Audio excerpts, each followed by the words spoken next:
Well, dear students, myself Dr. Ashish Garg, Associate Professor in Chemistry, SAT, RN भैया government college, Ramgarh Shekhawati, district Sikar, Rajasthan. बच्चों, BSc part first में first paper inorganic chemistry, इसमें हमने unit start की हुई है ionic solids. और आयोनिक सॉलिड्स में ये उसका पार्ट है hydrogen bonds and van der Waals forces. मैंने बच्चों हाइड्रोजन बॉन्ड स्टार्ट किया था और आपको बताया था कि किस तरह से हाइड्रोजन, यहां पर सबसे इंपॉर्टेंट चीज है कि हाइड्रोजन होना चाहिए। और हाइड्रोजन बॉन्ड हाइड्रोजन में ही क्यों होता है, इसका भी मैंने बताया था मेरे 15th लेक्चर में, हाइड्रोजन बॉन्ड के फर्स्ट लेक्चर में,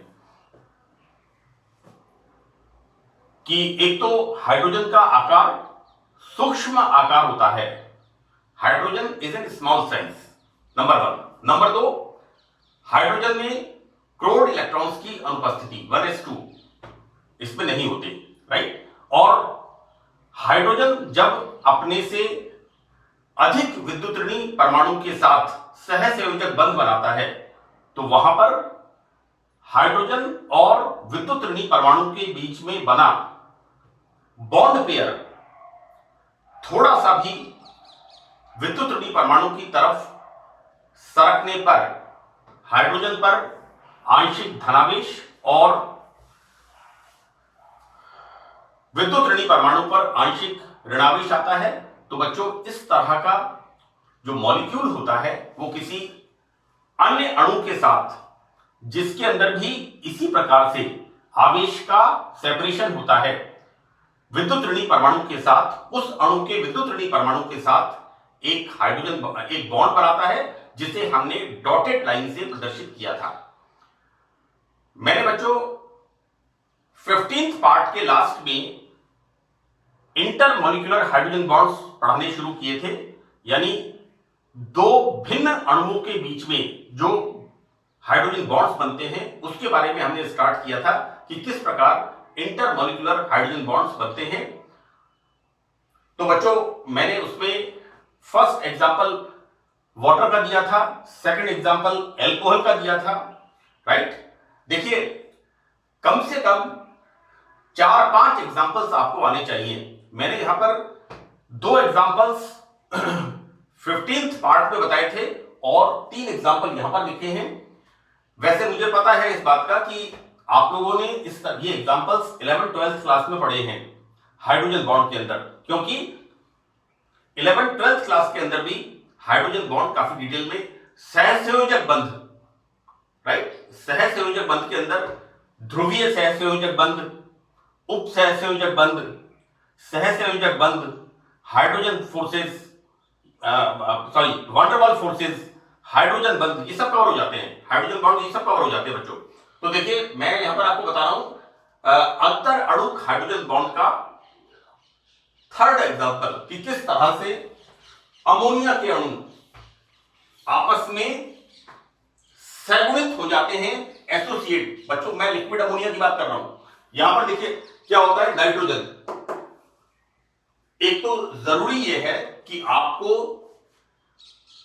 कुछ तत्वों की इलेक्ट्रॉन नेगेटिविटी याद होना जरूरी है ना। जैसे फॉर एग्जांपल फ्लोरीन की electron negativity 4.0 electron volt, nitrogen की electron negativity 3.0 electron volt, chlorine की इलेक्ट्रॉन नेगेटिविटी 3.0 इलेक्ट्रॉन वोल्ट। लेकिन नाइट्रोजन और क्लोरीन दोनों की इलेक्ट्रॉन नेगेटिविटी तो है 3.0 इलेक्ट्रॉन वोल्ट, लेकिन नाइट्रोजन अधिक प्रबल हाइड्रोजन बॉन्ड बनाता है in comparison to Cl, because due to smaller size of nitrogen, right. And the third thing is oxygen की इलेक्ट्रॉन नेगेटिविटी 3.50 इलेक्ट्रॉन वोल्ट। ये 3-4 एलिमेंट्स हैं, इनकी इलेक्ट्रॉन नेगेटिविटी आपको एक कॉमनली याद होना चाहिए। आप साइंस के स्टूडेंट हैं।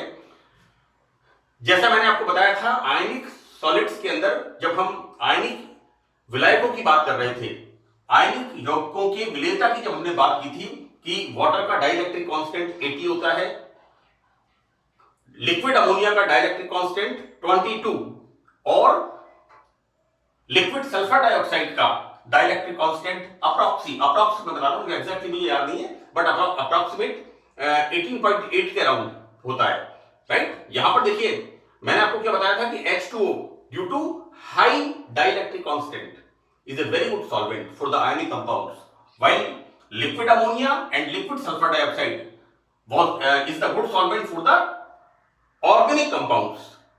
You know, ऐसे कंपाउंड्स जिनमें कोवेलेंट बॉन्ड होता है। एनीवे, हम अपने टॉपिक पे आते हैं। हम बात कर रहे हैं यहाँ पर इंटरमॉलिक्यूलर हाइड्रोजन बॉन्ड की। तो देखिए बच्चों, यहाँ पर किस तरह से एक अमोनिया का अणु, ये सेकंड मॉलिक्यूल, ये थर्ड मॉलिक्यूल, ये फिफ्थ मॉलिक्यूल, सॉरी 1 2 3 4 एंड 5, ये बच्चों डॉटेड लाइन से, ये डॉटेड लाइन क्या शो कर रहा है, ये हाइड्रोजन बॉन्ड को शो कर रहा है, राइट। मैंने यहां लिखा है NH3 में हाइड्रोजन बॉन्ड। सेकंड बच्चों एग्जांपल है HF, it's a very good very important example. मैंने यहां इसका क्वेश्चन लिखा है, यहां पर मैंने इसका एक क्वेश्चन लिखा है। और बच्चों मैं एक बात आपको बता दूं कि ये क्वेश्चन मैंने बीच में लिख दिया है, वैसे ये मैटर यहां कंटिन्यू है, क्योंकि मैं चाह रहा हूं कि आपकी प्रिपरेशन एग्जाम के हिसाब से बहुत अच्छी हो। इस क्वेश्चन का आंसर मैंने लिखा है, और वैसे ये जो मैटर है, ये मैटर इसके कंटिन्यूएशन में है, निरंतरता के अंदर है। चाहे तो आप इस क्वेश्चन को वॉश साफ कर दीजिए, ये मैटर इस तरह से हो जाएगा डायरेक्ट, लेकिन बीच में मैंने इस क्वेश्चन को लिखा है। मैं कोशिश करूंगा कि इसके कुछ क्वेश्चंस भी, क्योंकि इसके क्वेश्चंस एक्सप्लेन वाई, जैसे मैंने यहां पर लिखा है वाई, हम इसकी बात बाद में करेंगे। HF, तो बच्चों देखिए HF में क्या होता है, HF के अंदर इस तरह से fluorine is highly electronegative. You know, periodic table में जितने भी एलिमेंट्स हैं उनमें फ्लोरीन की electronegativity 4.0 electron volt, having the highest electronegativity in the periodic table. So that यहां पर देखिए बच्चों HF 1 2 3 4, किस तरह से हाइड्रोजन यहां पर दो विद्युत ऋणी परमाणुओं के बीच में, बच्चों मैंने लिखा था HX, राइट, और लिखा था HY मेरे फर्स्ट लेक्चर में मैंने जब एक्सप्लेन किया था। यहां पर किस तरह से हाइड्रोजन दो विद्युत ऋणी परमाणुओं के बीच में एक ब्रिज का, सेतु का काम करता है, और इस तरह से मैंने इसको दिखाया है यहां पर हाइड्रोजन बॉन्ड को, राइट। ये एग्जांपल्स आप अच्छी तरह से याद कर लीजिए, क्योंकि कम से कम 3-3 4-4 एग्जांपल्स आपको याद होने चाहिए जब आप अपने उत्तर को एग्जाम में आप लिखें, अपना उत्तर आप प्रेजेंट करें, तो आपका प्रेजेंटेशन पार्ट इससे अच्छा होगा। Now next example, it's very important, right. यहां पर देखिए this is the acid, carboxylic acid, COOH, this is the carboxylic acid, right. और देखिए बच्चों यहां पर ये कार्बोक्सिलिक एसिड, ये second molecule of carboxylic acid के साथ किस तरह से क्या बना रहा है, डाइमर, द्विलक, राइट। यहां पर कार्बोक्सिलिक एसिड के दो अणु आपस में हाइड्रोजन बॉन्ड की सहायता से जुड़ करके या सहगुणित होकर के, इसका सही शब्द है एसोसिएशन, सहगुणन, ये सब क्या है, एसोसिएशन ऑफ द मॉलिक्यूल, अणुओं का सहगुणन। तो बच्चों यहां पर कार्बोक्सिलिक एसिड इस तरह से, यहां पर हाइड्रोजन बॉन्ड के दो कार्बोक्सिलिक एसिड के अणु आपस में हाइड्रोजन बॉन्ड के माध्यम से जुड़ करके आपस में एक डाइमर का निर्माण करते हैं। बच्चों इसका एक सवाल आता है कि कार्बोक्सिलिक एसिड्स के क्वथनांक अपने समान अणुभार वाले अन्य यौगिकों से अधिक होते हैं, राइट। इसके पीछे रीजन क्या होता है, इसका रीजन होता है, ये मैं आपको क्वेश्चंस में बताऊंगा, लेकिन मैं आपको चूंकि यहां पर ये बता रहा हूं कि कार्बोक्सिलिक एसिड किस प्रकार से एक द्विलक डाइमर का निर्माण, बच्चों द्विलक is a term of polymer, द्विलक, त्रिलक, पॉलीमर, है ना। पॉलीमर्स माने, पॉलीमीन्स बहुत सारी, मर्स माने यूनिट्स। बीएससी पार्ट फर्स्ट में एल्काडाइंस 1,3-ब्यूटाडाइंस मैंने पढ़ाया है, और उसके अंदर पॉलीमराइजेशन मैंने एक्सप्लेन किया है कि किस तरह से पॉलीमर, बहुत सारी इकाइयां मिलकर के पॉलीमर का निर्माण करती हैं। तो बच्चों यहां पर formation of a dimer, right? यदि R बराबर CH3 then this is acetic acid, और अगर R बराबर benzoic, this is phenyl group, है ना? ये R की जगह अगर हम यहां पर फिनाइल ग्रुप लगा दें then this is the benzoic acid. तो बच्चों मैंने यहां पर दोनों एसिड्स के अंदर हाइड्रोजन बॉन्डिंग को यहां पर दर्शाया है। तो बच्चों these are the 5 examples of intermolecular hydrogen bonding between 2 molecules.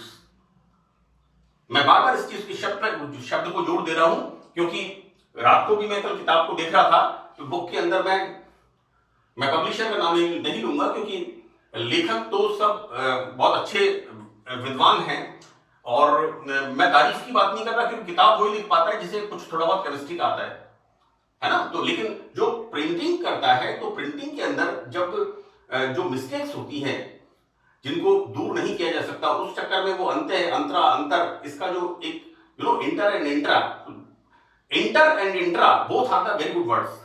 हमें पता लग जाता है inter state, international, between 2 countries, to bond between 2 molecules is the intermolecular, right? While intramolecular within the molecule, correct? Now second यहां पर हम देखते हैं बच्चों अंतः अणुक हाइड्रोजन बॉन्ड। जैसा मैं आपसे कह रहा हूं इंट्रामोलिक्यूलर, तो bond between the molecules, right? यहां पर बॉन्ड की बात कर रहे हैं हम एक ही अणु के अंदर, bond between the molecules, correct? देखो बच्चों यहां पर क्या हो रहा है कि इस प्रकार का हाइड्रोजन बॉन्ड एक ही अणु में 2 विद्युत ऋणी तत्वों के परमाणुओं के बीच हाइड्रोजन परमाणु की उपस्थिति के कारण होता है, राइट? देखो बेटा मैं इसको पढ़ नहीं रहा हूं, आपको समझाने की कोशिश कर रहा हूं। मैंने मेरे फर्स्ट लेक्चर में बताया था कि किस तरह से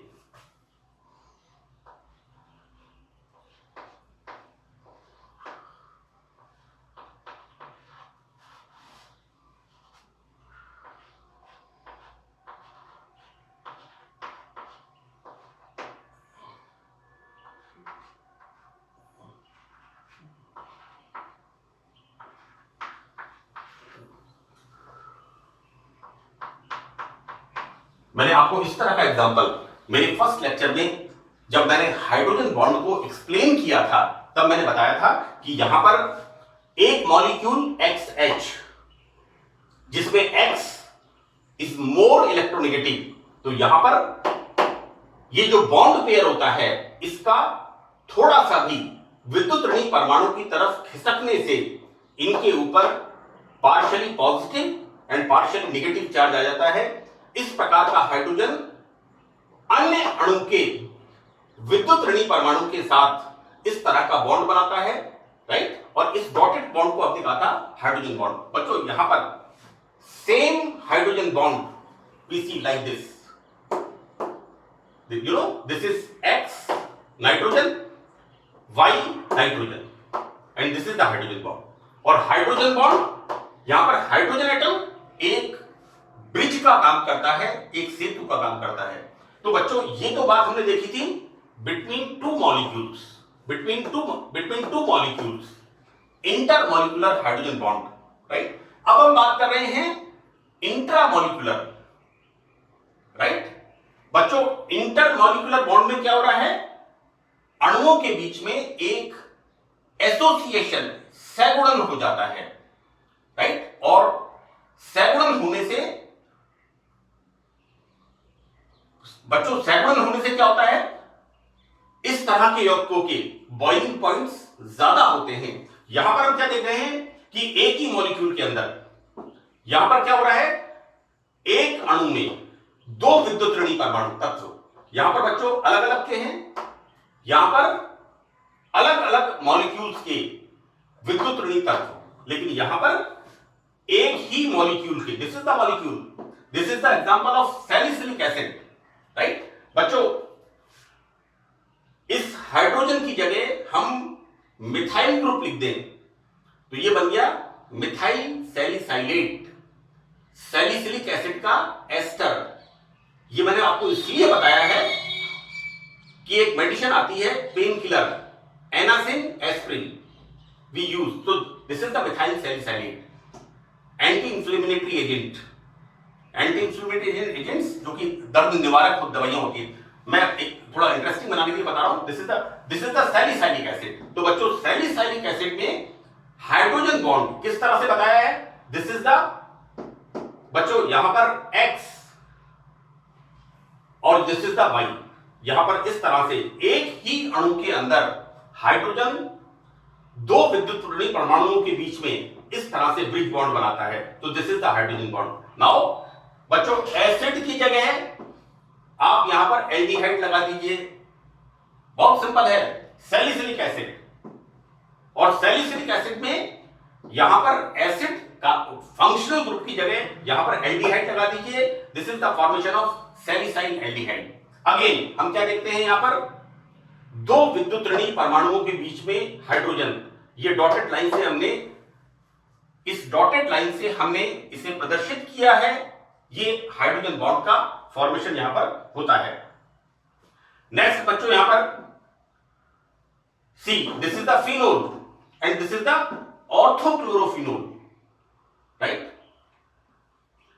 दिस इज द ऑर्थोक्लोरोफिनोल। बच्चों ऑर्थोक्लोरोफिनोल में आप देखिए क्लोरीन और यहां पर ऑक्सीजन की इलेक्ट्रॉनिगेटिविटी 3.5 इलेक्ट्रॉन वोल्ट, वाइल क्लोरीन की इलेक्ट्रॉनिगेटिविटी 3.0 इलेक्ट्रॉन वोल्ट। यहां पर ऑर्थोक्लोरोफिनोल बच्चों this is the phenol C6H5OH। Phenyl group पे OH लगा हुआ होता है, उसे हम कहते हैं फिनोल। PHENOL, right? यहां पर इस तरह से हाइड्रोजन बॉन्ड का फॉर्मेशन होता है। Now this is the nitrobenzene. बच्चों नाइट्रोबेंजीन में इंट्रामोलिकुलर हाइड्रोजन बॉन्ड बहुत स्ट्रॉन्गर होता है। यहां पर किस तरह से हाइड्रोजन दो विद्युत ऋणात्मक परमाणुओं के बीच में यह बॉन्ड बनाता है। एक बात मुझे अभी याद आ रही है कि मैंने जब इंटरमोलिकुलर हाइड्रोजन बॉन्ड अंतर अणुक हाइड्रोजन बॉन्ड की बात की थी, तो वहां पर मैंने 15th लेक्चर के अंदर लास्ट में यह लिखा था कि बेंजीन के मेटा और पैरा डेरिवेटिव्स। बच्चों ये जो मैं आपको बता रहा हूं ये सब क्या बता रहा हूं? ऑर्थो। इसके कंपैरिजन में ऑर्थो, इसके कंपैरिजन में ऑर्थो, राइट? यहां पर जैसा मैंने आपको लिखा ऑर्थोक्लोरोफिनोल, फिनोल के रेस्पेक्ट में ऑर्थोक्लोरो, राइट? यहां पर नाइट्रो के रेस्पेक्ट में दिस इज फिनोल के रेस्पेक्ट में ऑर्थोनाइट्रो, राइट? तो बच्चों इंटरमोलिकुलर बॉन्ड बनते हैं मेटा और para derivative of benzene, while यहां पर इंट्रामोलिकुलर बॉन्ड अंतः अणुक हाइड्रोजन बॉन्ड ये बनते हैं ऑर्थो डेरिवेटिव ऑफ बेंजीन। इस बात का आपको विशेष ध्यान रखना है। तो बच्चों देखिए कि इस प्रकार हाइड्रोजन बॉन्ड सामान्यतः ऑर्थो स्थिति पर, यह मैंने बिल्कुल क्लियर किया है, ऑर्थो स्थिति पर दो प्रतिस्थापियों के एरोमेटिक कंपाउंड्स में होता है। क्लियर? नाउ अंतः अणुक हाइड्रोजन बॉन्ड हेतु निम्न शर्तें अनिवार्य हैं। नाउ यहां पर कौन कौन सी फैक्टर्स हम देखते हैं बच्चों? पहला, हाइड्रोजन बॉन्ड के फलस्वरूप बनने वाली वलय समतलीय होनी चाहिए। It's very important thing. Ring ये जो बनती है, ये रिंग कब स्टेबल होगी? When it is planar. बच्चों मैंने बीएससी पार्ट फर्स्ट में एरोमेटिक कंपाउंड्स पढ़ाया है और वहां पर एरोमेटिसिटी जब मैंने बताया था, राइट? तो बच्चों एरोमेटिसिटी के लिए एक कंडीशन थी, ring must be planar, pi electrons must be cyclically delocalised. वलय बड़ी इंपॉर्टेंट चीज है। एरोमेटिक रिंग, एरोमेटिक कंपाउंड, जो एरोमेटिसिटी शो करेगा तो वहां पर ring must be planar, right? And pi electron must be cyclically delocalised. मैंने वहां पर अच्छी तरह एक्सप्लेन किया है इसको, आप थोड़ा देखिएगा वहां पर कि यौगिकों के एरोमेटिक कैरेक्टर्स। एनीवे यहां पर एक इंपॉर्टेंट टर्म क्या है कि हाइड्रोजन बॉन्ड के फलस्वरूप बनने वाली रिंग मस्ट बी प्लेनर, समतलीय होनी चाहिए। नाउ नेक्स्ट पॉइंट, बंद बनने वाले परमाणु निकटतम होने चाहिए। अगेन जिससे वलय में न्यूनतम विकृति आए, राइट? तो बच्चों जैसा मैंने यहां पर लिखा है ortho positions, right, aromatic compounds, यानी यहां पर जब दो ग्रुप्स ऑर्थो स्थिति पर होते हैं तब ही इंट्रामॉलिक्यूलर हाइड्रोजन बॉन्ड संभव होता है, अंतः अणुक हाइड्रोजन बॉन्ड संभव होता है। जबकि मैंने आपको देखिए बच्चों इसके अंदर इंटरमॉलिक्यूलर हाइड्रोजन बॉन्ड में लिखा है कि Meta and para derivative of benzene और एरोमेटिक कंपाउंड्स, राइट। तो बच्चों यहां पर बंध बनाने वाले परमाणु निकटतम होने चाहिए जिससे वलय में न्यूनतम विकृति आए। ये बड़ा इंपॉर्टेंट पॉइंट है, राइट। अगर किसी मॉलिक्यूल के पास ये चॉइस हो कि वो इंट्रामॉलिक्यूलर हाइड्रोजन बॉन्ड बनाए या इंटरमॉलिक्यूलर हाइड्रोजन बॉन्ड बनाए, राइट। इंट्रामॉलिक्यूलर का मतलब है अंतः अणुक, विद इन द मॉलिक्यूल, यानी किसी मॉलिक्यूल के पास अगर इस प्रकार की संभावना है कि वो इंट्रामॉलिक्यूलर हाइड्रोजन बॉन्ड फॉर्म करे या इंटरमॉलिक्यूलर हाइड्रोजन बॉन्ड फॉर्म करे, तो बच्चों देखिए यदि कोई अणु इंटर और intra between two molecules while here with in the molecules, right. मैं इसको बच्चों इसलिए एम्फेसिस कर रहा हूं क्योंकि इसके क्वेश्चंस परीक्षा में आते हैं और बड़े सिंपल सवाल हैं, ना तो इसमें कहीं रटाई करनी है, घोटा बनती, कोई चक्कर नहीं है, बड़ा सिंपल क्वेश्चन इसके हैं। तो जब कोई अणु, यदि कोई अणु इंटर व इंट्रा मॉलिक्यूलर दोनों प्रकार के बंध बनाने में समर्थ है तो वह अंतः अणुक हाइड्रोजन बॉन्ड को प्राथमिकता देता है। इंट्रा मॉलिक्यूलर हाइड्रोजन बॉन्ड वहां पर प्रायोरिटी से बनेगा। परिणामतः बेंजीन के सभी ऑर्थो समवयव इंट्रा मॉलिक्यूलर हाइड्रोजन बॉन्ड का निर्माण करते हैं, राइट। ये अगेन इट्स इंपॉर्टेंट क्वेश्चन, आपसे पूछ लेंगे, क्या पूछेंगे आपसे, इसको पूछ लिया ऑर्थोक्लोरोफिनोल, इसके रिस्पेक्ट में hydroxy group, this is the ortho, this is the Meta and this is the para, में हाइड्रोजन बॉन्ड को समझाइए। आपका 1 नंबर का क्वेश्चन हो गया, this is the answer. 1 number का सवाल आपसे पूछ लिया, क्या पूछ लिया आपसे कि ऑर्थोक्लोरोफिनोल, मेटाक्लोरोफिनोल, बच्चों this is the orthochlorophenol, now next is the metachlorophenol and next is the parachlorophenol, right. कई बार बच्चे पूछ लेते हैं सर इसमें मेटा पोजीशन कौन सी है ना। तो देखो बेटा, अब आप लोग you are in the 13th class, मैं छोटा सा एग्जांपल दे दूं कि अंग्रेजी के टीचर ने स्पेलिंग लिखी CAT, कैट माने बिल्ली, बोले सर सी की स्पेलिंग बताइए क्या होती है ना। कई बार एक बड़ी अजीब सी स्थिति होती है। तो ये जो ऑर्थो मेटा पैरा पोजीशन है ये आप 11th क्लास से पढ़ते हुए आते हैं और मैंने एरोमेटिक केमिस्ट्री के अंदर इसको बहुत डिटेल में एक्सप्लेन किया है। तो बच्चों यहां पर हाइड्रोक्सी ग्रुप के रिस्पेक्ट में just adjacent, this is the ortho position, next is the Meta position and next is the para position.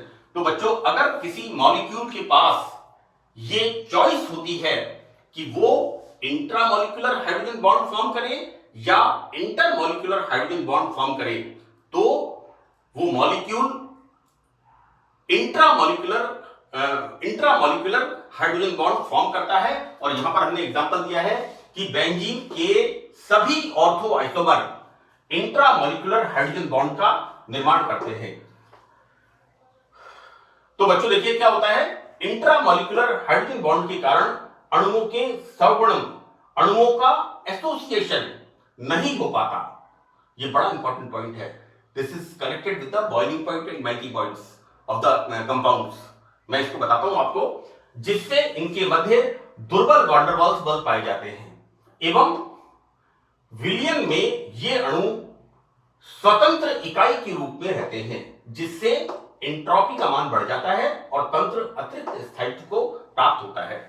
देखिए बच्चों, राजस्थान में जैसा मैं देखता हूं कि ज्यादातर बच्चे ग्रामीण इलाकों से आते हैं और एक बड़ी कॉमन सी प्रैक्टिस होती है कि मैं जिस कॉलेज में हूं तो वहां गांव, ढाणियां, छोटे छोटे कस्बे हैं, जहां से बच्चे आते हैं, और कॉमनली एक किसी रूट पर जो बस चलती है और उस रूट से जो बच्चे आते हैं, मैं एक छोटा सा आपको यहां पर एग्जांपल दे रहा हूं कि किस तरह से यहां पर सैग उड़न की बात कर रहे हैं हम, इंट्रामॉलिक्यूलर हाइड्रोजन बॉन्ड, राइट। यहां पर मान लीजिए किसी रूट से 15 से 20 बच्चे आते हैं और वो 15-20 बच्चे नेचुरली एक रूट से आते हैं, रोज मिलते हैं, तो उनके बीच में एक एसोसिएशन से होती है कि हम एक्स गांव से हमारी बस स्टार्ट होती है और हम कॉलेज आते हैं, राइट।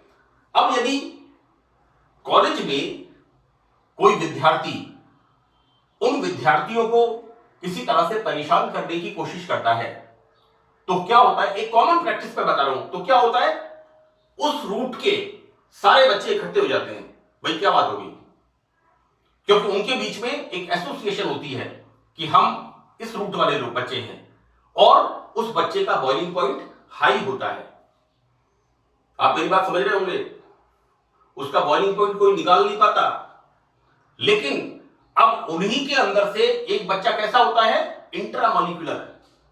वो ना तो किसी से बात करता है, ना किसी से संबंध रखता है, ना किसी से बात, किसी तरह का कोई बोलचाल, उठना बैठना कुछ नहीं है, यानी नथिंग। तो ऐसी परिस्थिति में क्या होता है कि जब कॉलेज में कोई परेशान करता है, कोई बात करता है, तो बाकी के बच्चे उसकी तरफ ध्यान नहीं देते, और बाकी जो उसको परेशान करता है वो उसका बॉइलिंग पॉइंट निकाल देता है, तो उसका बॉइलिंग पॉइंट लो होता है, और फिर वो रोता हुआ आता है कि सर इसने मेरा पेन छीन लिया। मैं कई बार कहता हूं तेरा कद 6.5 फुट का है, 6 फुट का तेरा कद है, तेरा पेन छीन कैसे लिया, राइट। उसका बॉइलिंग पॉइंट। तो बच्चों इसलिए एसोसिएशन बड़ा इंपॉर्टेंट पार्ट है, हमारी सोसाइटी के अंदर भी एसोसिएशन बड़ा इंपॉर्टेंट पार्ट है, राइट। हम human being is a social person, right. तो बच्चों यहां पर ऐसे मॉलिक्यूल्स जिनके अंदर इंट्रामॉलिक्यूलर हाइड्रोजन बॉन्ड्स होते हैं, वो कैसे होते हैं, एक स्वतंत्र इकाई के रूप में होते हैं, राइट। ऐसी स्थिति में इनका बॉइलिंग पॉइंट या मेल्टिंग पॉइंट कम होता है, जबकि इट्स ए इंपॉर्टेंट पॉइंट, मैं आगे बता रहा हूं आपको। हाइड्रोजन का बॉइलिंग पॉइंट 100 डिग्री सेंटीग्रेड है ना, क्योंकि हाइड्रोजन के अंदर क्या होता है, हाइड्रोजन बॉन्डिंग, हाइड्रोजन क्योंकि जल के अंदर क्या होता है, जल के अंदर सारे अणु आपस में हाइड्रोजन बॉन्ड के माध्यम से, ये जो डॉटेड बॉन्ड हमने पढ़ रहे हैं, ये हाइड्रोजन बॉन्ड के माध्यम से आपस में एसोसिएटेड रहते हैं। तो इट्स अगेन इंपॉर्टेंट पार्ट। यहां पर ये जो है, ये पैराग्राफ जो है, ये इसका आंसर है कि why in benzene ortho derivatives intramolecular hydrogen bond form करते हैं, जबकि मेटा और पैरा डेरिवेटिव्स बेंजीन के इंटरमॉलिक्यूलर हाइड्रोजन बॉन्ड फॉर्म करते हैं। एक बात। दूसरी बात कि बेंजीन के ortho derivatives, these are the ortho derivatives, these are the ortho derivatives, right. यहां पर हम ये क्या है, दो फंक्शनल ग्रुप ऑर्थो पोजीशन पे लगे हुए हैं, तो बेंजीन के ऑर्थो डेरिवेटिव्स का बॉइलिंग पॉइंट, क्वथनांक कम होता है, जबकि बेंजीन के मेटा एंड पैरा डेरिवेटिव्स का बॉइलिंग पॉइंट हाई होता है, क्योंकि बेंजीन के मेटा एंड पैरा डेरिवेटिव्स, बच्चों इसकी बिगिनिंग में मैंने बताया है 15 पार्ट के अंदर स्टार्ट में, कि बेंजीन के मेटा एंड पैरा डेरिवेटिव्स अंतर अणुक हाइड्रोजन बंध का निर्माण करते हैं। और बच्चों जब इंटरमॉलिक्यूलर हाइड्रोजन बॉन्ड होता है, तो वहां पर फिर क्या होता है, सैगुणन, एसोसिएशन, तो उनके बॉइलिंग पॉइंट्स हाई होते हैं। ये बच्चों जो मैंने नीचे लिखा हुआ है, ये इसके कंटिन्यूशन में है, लेकिन इसके बीच में मैंने एक क्वेश्चन लिख दिया है। इस मैटर का एक क्वेश्चन, बड़ा इंटरेस्टिंग सवाल आता है कि HF का बॉइलिंग पॉइंट कितना होता है, 20 डिग्री सेंटीग्रेड, हाइड्रोफ्लोरिक एसिड। मैंने अभी आपसे 10 मिनट पहले कहा है कि फ्लोरीन की इलेक्ट्रॉनिगेटिविटी 4.0 इलेक्ट्रॉन वोल्ट। जब सबसे ज्यादा इलेक्ट्रॉनिगेटिविटी फ्लोरीन की है, तो फिर इसका बॉइलिंग पॉइंट लो कैसे, क्योंकि यहां पर तो हाइड्रोजन बॉन्ड्स प्रबल होने चाहिए, और वाटर का बॉइलिंग पॉइंट कितना है, 100 डिग्री सेंटीग्रेड। जबकि वाटर के अंदर क्या है, ऑक्सीजन, और ऑक्सीजन की इलेक्ट्रोनेगेटिविटी कितनी है, फ्लोरीन से कम होती है, 3.5 इलेक्ट्रॉन वोल्ट। तो ये वाई HF का boiling point 20 degree centigrade, while जबकि जल H2O का क्वथनांक 100 डिग्री सेंटीग्रेड होता है। ऐसा क्यों होता है? तो बच्चों इसका आंसर मैंने दो बिंदुओं में लिखा है। ये दो पॉइंट्स इसके हैं कि HF का बॉइलिंग पॉइंट 20 डिग्री सेंटीग्रेड की अपेक्षा H2O का क्वथनांक 100 डिग्री सेंटीग्रेड से ऐसा लगता है कि hydrogen oxygen hydrogen bond HF hydrogen bond से अधिक प्रबल होता है, ज्यादा स्ट्रांग होता है। ऑब्वियसली ज्यादा प्रबल हाइड्रोजन बॉन्ड होगा, इसीलिए तो बॉइलिंग पॉइंट ज्यादा है। यहां पर वाटर का बॉइलिंग पॉइंट 100 डिग्री सेंटीग्रेड। तो बच्चों इसका उत्तर है, ऐसा लगता है कि HO hydrogen bond HF hydrogen bond से अधिक प्रबल होता है, लेकिन ऐसा नहीं होता। तो बच्चों यहां पर इसको ऐसे लिख देते हैं।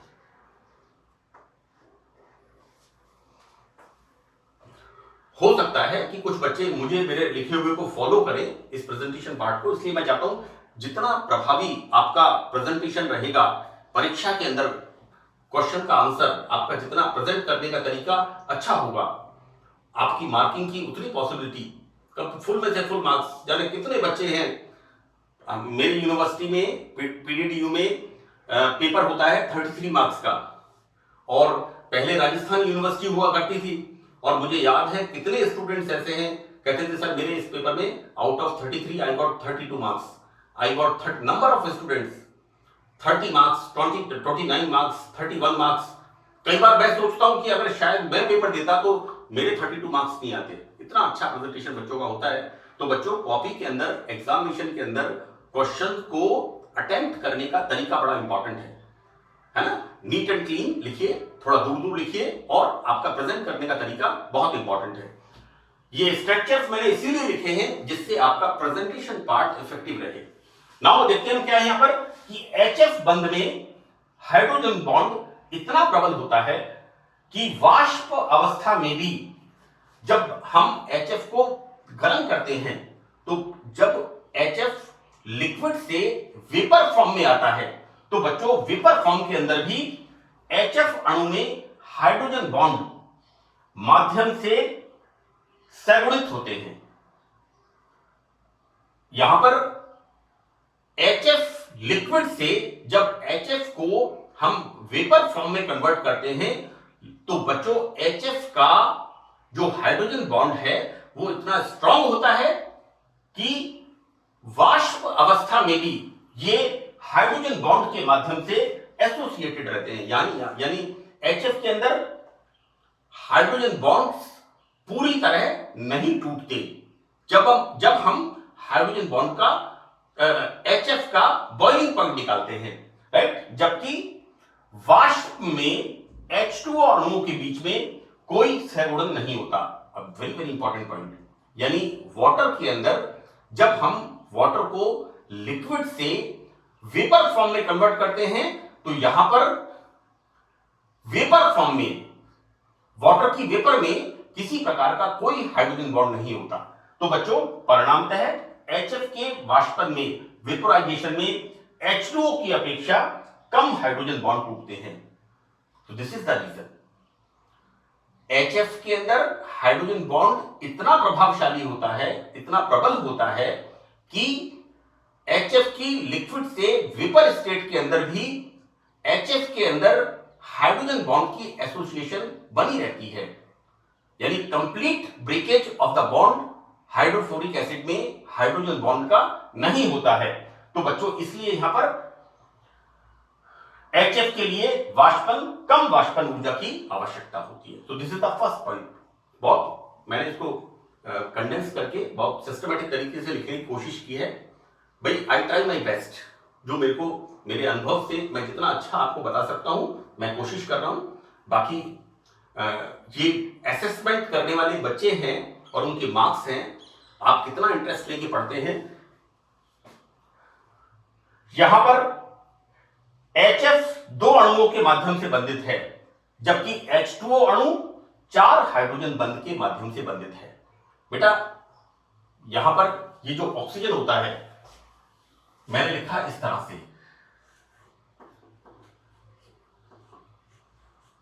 तो